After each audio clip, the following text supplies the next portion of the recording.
Sempre gostei de mim. Sempre gostei. Eu tenho autoestima. Tenho muita autoestima, graças a Deus. Isso é que me teve a ler o meu percurso todo. É uma vida muito mais calma do que eu levava. Mais calma. Eu tenho novas alegrias. Tu vais, tu não podes trabalhar assim, tu não perdes o teu emprego, tu vais te tratar. E não é só com o Maís, vis para a rua, porque estava o Maís, vinha para a rua, fazia a mesma asneira, vinha bater para dentro. Esta casa ajudou-me muito. Chegaram-me daqui a irem-me buscar a casa. Eu saía para ir de fins de semana à casa, mas chegava a casa. Mas o que é que passava? Voltava a fazer a mesma coisa. Sempre. Sempre a mesma coisa.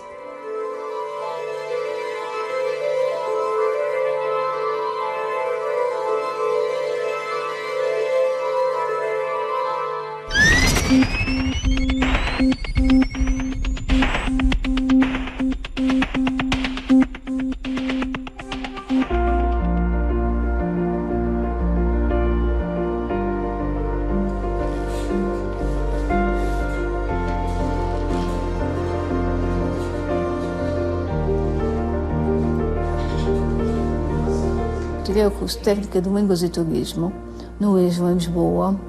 Casei e vivi no estrangeiro 7 anos. Depois tive que recorrer à psiquiatria.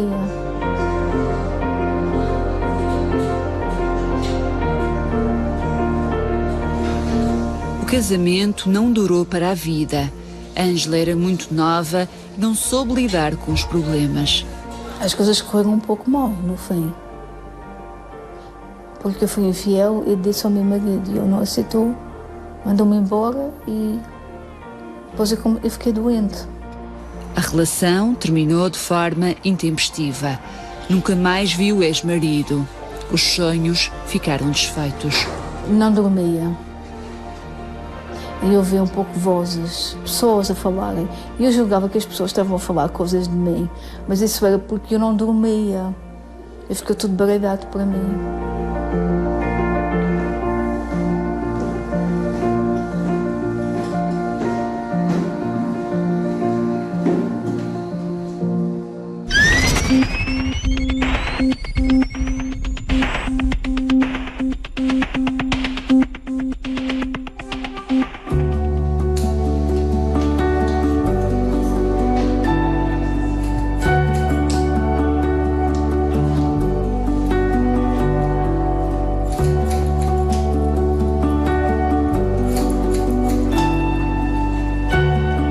A minha vida lá fora sempre tive belos trabalhos, sempre tive de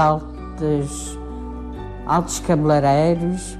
Hoje em dia estou já há muitos anos, compartilhando, desistia de um e ia para o outro, mas porque eu queria mudar. Chegou a uma certa altura porque sentia-me sozinha, estava dentro de casa. Agarrava em bebida com pastilhas, ia bater ao hospital e eu espero que ninguém faça isso, porque hoje em dia isso é isso que é. A família tinha a vida organizada e o tempo disponível era curto para partilhar. Cada qual tem a sua vida. Eu tenho sobrinhos antes, quando eles não eram casados, vinham buscar a tia, vamos aqui, a tia enquanto se trabalhava, a tia era boa, a tia vamos aqui, a tia vamos para lá. Agora casaram. As minhas irmãs também têm os seus netos. A única que vem aqui me ver é a mais moça, mas o marido também está doente. Ela faz um esforço de ainda de vir-me aqui me ver. Essa é a única, o resto não vai que dizem que é de lucros.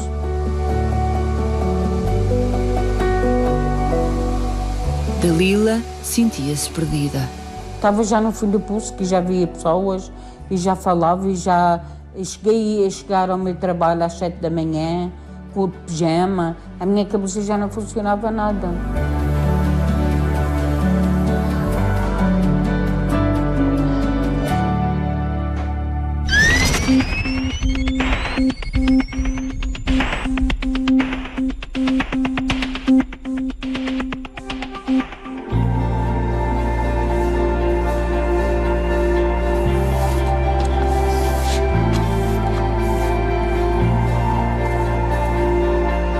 Trabalhava num jardim de infância.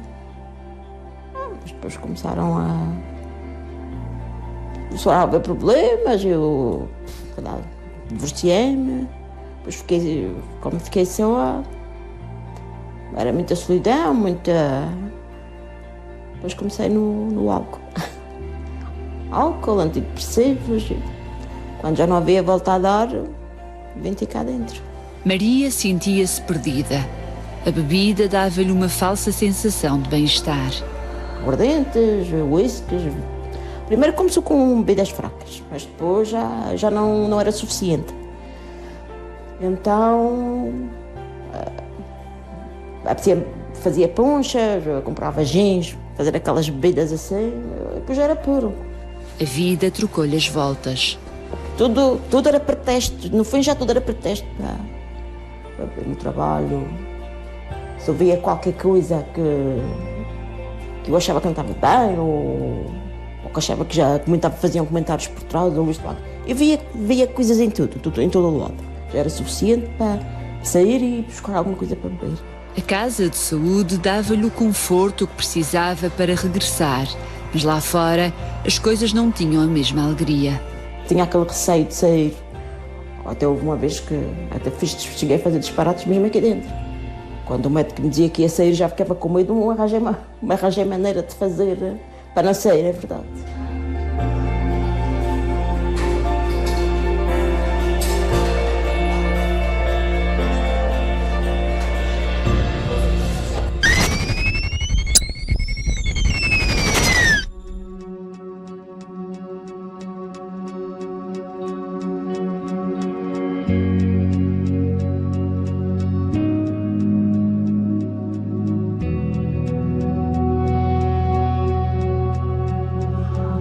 A sociedade atual aceita com facilidade uma doença orgânica, mas discrimina as doenças psiquiátricas. Um dos maiores obstáculos da saúde mental é o estigma. Ninguém está imune à doença, não existe uma vacina, entre aspas, que nos proteja da doença mental. Existem alguns comportamentos, algumas atitudes que nós podemos ir adotando ao longo da vida que nos vão permitir ter uma melhor saúde mental. A forma como nós encaramos os problemas. A doença mental não está associada a poder económico, a poder político, a classe social. Portanto, é uma questão de saúde mental que pode surgir a qualquer momento da vida e que pode atingir as variadas profissões, seja profissões com mais instrução, menos instrução académica, não tem nada a ver uma coisa com a outra. Pode ser às vezes uma perda familiar, uma perda de algo que nos é muito querido e que nós não conseguimos dar bem a volta à situação. Pode ser também por fator hereditário. Também o fator hereditário tem um forte peso nas doenças mentais, mas, acima de tudo, as perdas que nos acontecem no dia-a-dia, situações de stress, pessoas quando são prolongadas, submetidas a stress durante muito tempo, pode condicionar a nossa saúde mental. Portugal está no topo da Europa. 2 em cada 10 portugueses sofrem de perturbações psiquiátricas. A taxa de prevalência aponta que cerca de 43% destes vão sofrer de perturbações mentais ao longo da vida.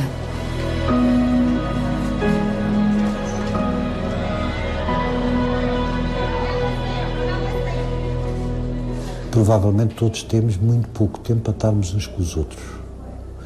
E acho que somos, não cometendo uma enormidade, cada vez menos confiáveis para confiarem em nós os nossos segredos. Quando digo confiáveis, todos nós. Portanto, há um receio de partilha de afetos, de partilha de sentimentos. O que associado, portanto, à nossa correria do dia-a-dia, nos faz, para julgo eu, cada vez sermos pessoas mais sozinhas. E eventualmente somos pessoas cada vez mais sozinhas. E se não temos essas ditas ferramentas para gerir um bocadinho melhor as nossas angústias, provavelmente temos meio caminho andado para adoecer. As histórias que nos mais marcam são efetivamente aquelas situações de pessoas que chegam cá em situação limite, que não veem qualquer perspectiva de futuro, que a sua própria doença, o seu quadro depressivo, nestes casos, leva quase que ao fim, uma situação extrema, que não conseguem vislumbrar o futuro. São pessoas que muitas vezes quase que sentem que não há qualquer hipótese de sobrevivência, qualquer hipótese de esperança, e que muitas vezes vem o suicídio como um escape. Hoje em dia, felizmente, existem várias estruturas que podem dar apoio e que não vale a pena as pessoas estarem a sofrer sozinhas, caladas, no silêncio, por vergonha de dizer eu não me sinto bem, eu estou chorosa, eu estou triste, constantemente triste. A doença mental afeta homens e mulheres de forma diferente. Elas têm mais ansiedade e depressão, eles têm mais dependência química e distúrbios antissociais. A depressão é o transtorno mais comum do mundo e atinge até 3 vezes mais mulheres do que homens. A pessoa, digamos, não tem traquejo suficiente a nível interno para se organizar e desorganiza-se mediante um acontecimento na vida. Vemos muitas pessoas, portanto, a procurarem os cuidados da saúde mental por dificuldades de lidar, eventualmente, estas novas ofensas em termos de trabalho, e as coisas que antigamente, tipo bullying, que ouvíamos falar numas faixas etárias, hoje começa a ser quase extensível a todas as faixas etárias, até a todos os grupos profissionais. E é evidente que se isto acontece, aqueles que são mais frágeis ou que têm menos facilidade em lidar com a angústia e a frustração são aqueles que eventualmente terão sido mais sujeitos a eventualmente poderem fazer um processo ansiodepressivo qualquer e, pontualmente, em determinada altura da sua vida, podem precisar de se fazer o internamento de curta duração em termos psiquiátricos. Desde a sociedade primitiva que as mulheres são consideradas submissas aos homens. A ela cabe a realização dos serviços domésticos da casa, responsabilidades com tarefas diárias, a dedicação aos filhos e ao marido, além de muitas vezes ainda terem de cumprir uma jornada no mercado de trabalho. A mulher tem um papel muito exigente na nossa sociedade. A mulher exige-se que seja boa em tudo, boa mãe, boa esposa, boa profissional, boa dona de casa, boa amiga, boa ouvinte. E a mulher rapidamente chega a um estado de exaustão.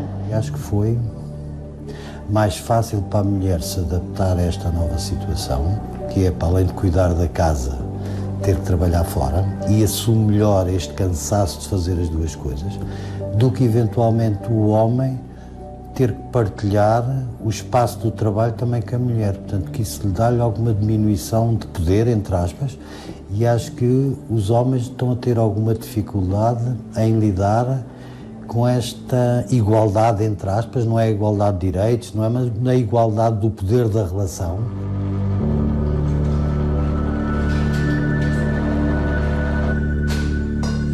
Infelizmente, a doença mental é tão estigmatizante no homem como na mulher. As pessoas, infelizmente, olham com um olhar diferente, com um olhar de medo que revela ignorância pura. Mas há sempre aquele medo de se vai ser agressivo, não vai ser capaz, o que não é de todo verdade. As pessoas com doença mental não são agressivas ou não são necessariamente todas agressivas e são pessoas tão capazes como qualquer outra pessoa. Há uma dificuldade, efetivamente, de internamento, porque basta dizer que teve algum internamento nas instituições psiquiátricas e quase que há uma paragem de pensamento, portanto, efetivamente existe ainda algum estigma associado e é uma batalha diária.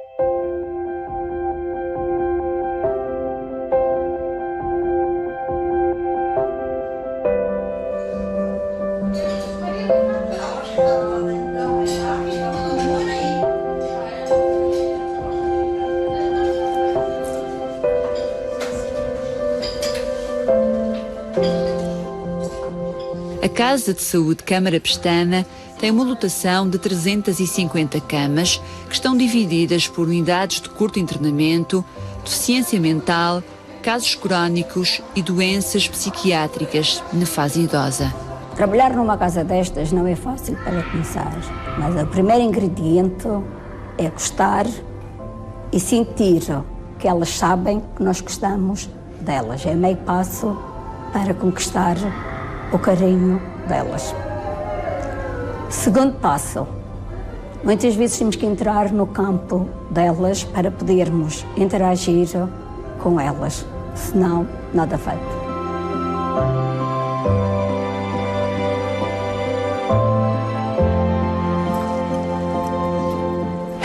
me corta no coração, esta filhinha assim, o coração ficou preto. Isto custa bastante. E quando chega aqui, ela diz, mãe, gostas de mim? O que quer dizer? Quer dizer tudo, não é? Quer dizer tudo. Isto custa bastante, mas... Por isso, eu pus ela aqui, um para ela e um para mim, um dia da manhã. Por isso ela fica aqui, seja o que Deus quiser.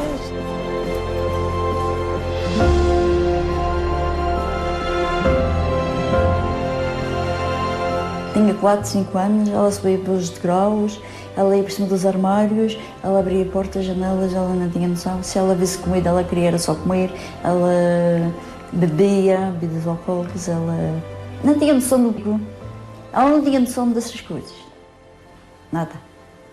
E depois, olha, foi-se agravando as coisas, mais, depois começou a mexer não deve.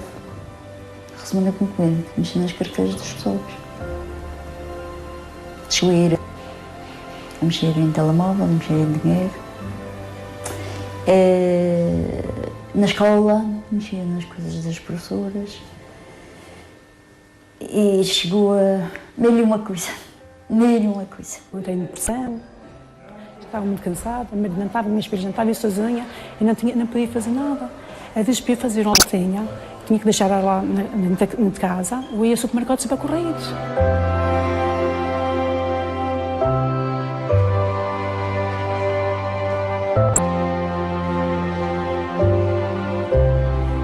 Os transtornos mentais causam pouco mais de 1% de mortalidade no mundo, mas deixam 12% de incapacidade por doença.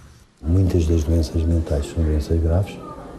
Muitas delas ocorrem numa faixa etária em que a pessoa ainda não adquiriu competências em termos de capacitação interna para funcionar, e se associarmos a isto alguma deterioração das suas capacidades cognitivas ou intelectuais, são pessoas que, às tantas, não estão aptas a funcionar a 100%. Encontram-se pessoas com necessidades, mesmo em termos sociais, em termos económicos, que muitas vezes não têm dinheiro, por exemplo, para ir a uma consulta privada, que é difícil arranjar uma consulta de psiquiatria, que a consulta do hospital demora 6 meses, 1 ano a ser garantida. Portanto, encontra-se pessoas com necessidades reais em termos de acompanhamento psiquiátrico.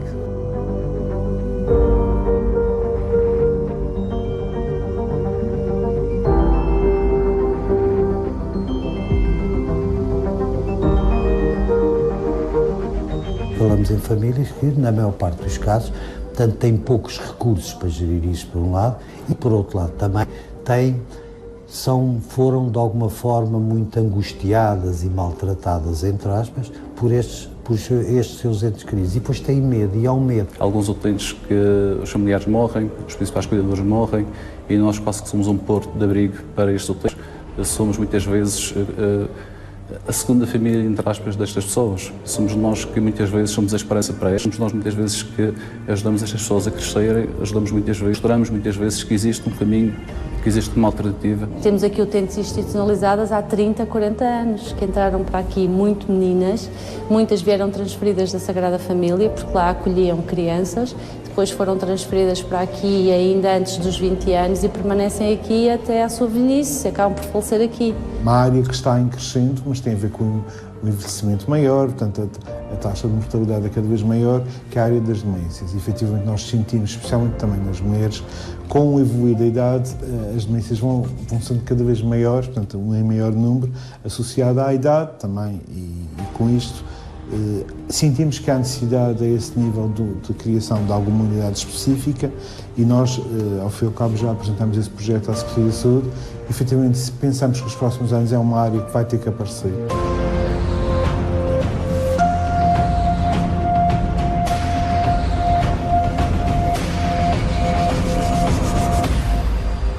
Uma senhora que vive no Montijo e que andou à procura da sua mãe biológica.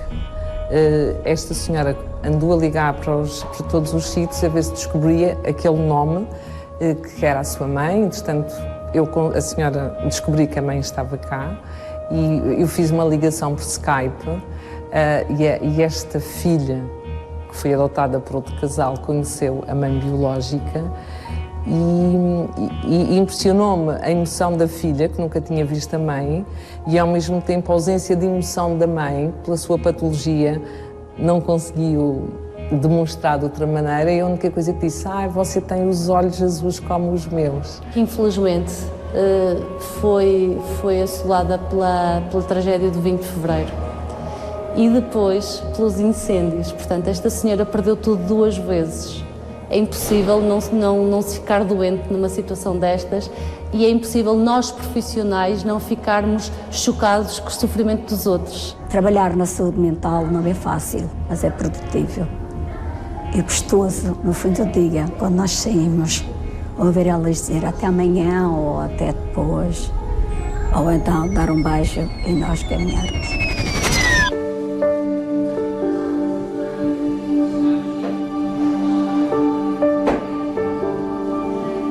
A guia turística viu a vida tornar-se no inferno. Nunca mais voltou a ser a pessoa que era. Tive vários internamentos na casa de saúde. Ia e vinha para casa, ia e vinha para casa. Depois o médico aborrecesse e disse que eu ficava por lá bastante tempo. Eu fiquei bastante tempo. Estou já na casa de saúde há 20 anos. Não aceitou a doença e perdeu a conta do número de vezes que entrou e saiu da casa de saúde. Eu não comprei a medicação. Eu fiquei com medo do meu pai. Vivia com ele. Porquê? Porque estava doente. Nessa altura pensei que o meu pai me ia matar. Ângela enfrenta agora uma nova etapa da vida. Está numa residência de autonomização com outras mulheres. Tem mais liberdade, mas sempre com a supervisão de técnicos. Sinto-me saudades da minha casa quando eu era casada com o meu ex-marido. Na Dinamarca, tínhamos uma vivenda muito linda. Sinto muitas saudades desse tempo. Do meu ex-marido, da casa, do jardim que nós tínhamos.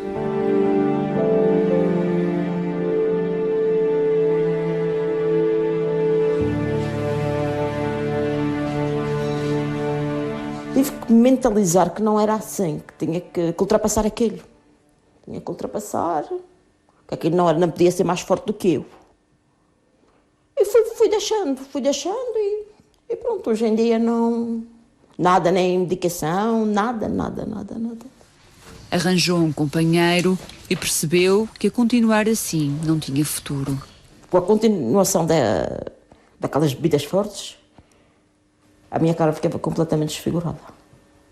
Ficava horrível mesmo.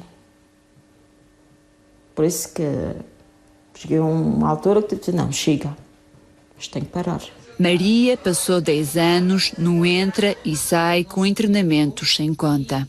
Conheci pessoas cá dentro, com o mesmo problema do que eu.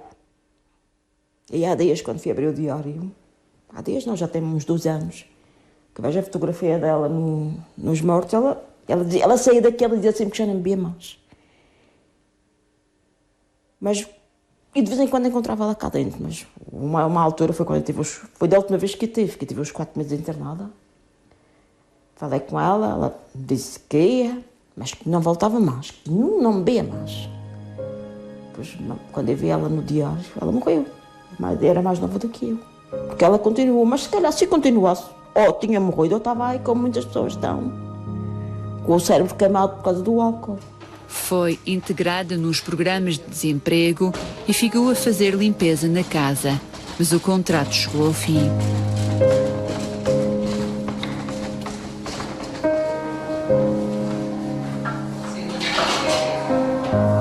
Perdi 15 quilos no mês, que eu só tomava as pastilhas com bebidas e água.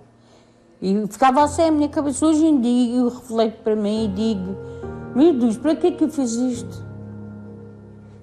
E era não sei dizer sequer o que era um refúgio que tinha, o que tinha de melhor, é que dá-me para fazer as coisas, mas de sair dentro de casa e não sair. Dalila diz que a patroa foi a pessoa que mais a motivou a dar a volta. Agora sinto-me outra, não aquele trapo que eu cheguei aqui dentro, que estava, não era o olho para o espelho e digo, isto não é eu, estava mesmo em baixo. Foi obrigada a entregar a casa ao banco, mas hoje sente-se pronta para começar do zero. Tenho tanta coisa pela frente para fazer Eu disse, não, disse, vou deixar disto e espero que todo mundo ouve que use, que isto, tomar pastilhas ou beber ou estar em casa deitado, que isso não, é bem, não faz bem nenhum a ninguém.